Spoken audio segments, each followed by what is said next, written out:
Now I am speaking to you Gentiles. Inasmuch then as I am an apostle to the Gentiles, I magnify my ministry, in order somehow to make my fellow Jews jealous, and thus save some of them.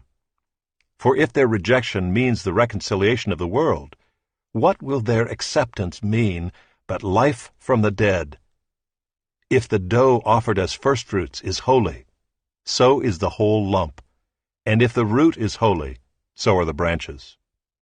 But if some of the branches were broken off, and you, although a wild olive shoot, were grafted in among the others, and now share in the nourishing root of the olive tree, do not be arrogant toward the branches. If you are, remember it is not you who support the root, but the root that supports you. Then you will say, branches were broken off so that I might be grafted in. That is true. They were broken off because of their unbelief. But you stand fast through faith. So do not become proud, but fear. For if God did not spare the natural branches, neither will he spare you. Note then the kindness and the severity of God. Severity toward those who have fallen, but God's kindness to you, provided you continue in his kindness. Otherwise you too will be cut off. And even they, if they do not continue in their unbelief, will be grafted in, for God has the power to graft them in again. For if you were cut off from what is by nature a wild olive tree, and grafted, contrary to nature, into a cultivated olive tree, how much more will these, the natural branches, be grafted back into their own olive tree? Lest you be wise in your own sight, I do not want you to be unaware of this mystery, brothers.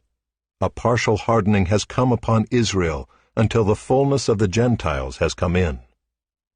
And in this way all Israel will be saved, as it is written, "The deliverer will come from Zion. He will banish ungodliness from Jacob. And this will be my covenant with them when I take away their sins." As regards the gospel, they are enemies for your sake. But as regards election, they are beloved for the sake of their forefathers. For the gifts and the calling of God are irrevocable. For just as you were at one time disobedient to God, but now have received mercy because of their disobedience, so they too have now been disobedient, in order that by the mercy shown to you they also may now receive mercy. For God has consigned all to disobedience, that he may have mercy on all. Oh, the depth of the riches and wisdom and knowledge of God! How unsearchable are his judgments, and how inscrutable his ways! For who has known the mind of the Lord, or who has been his counselor?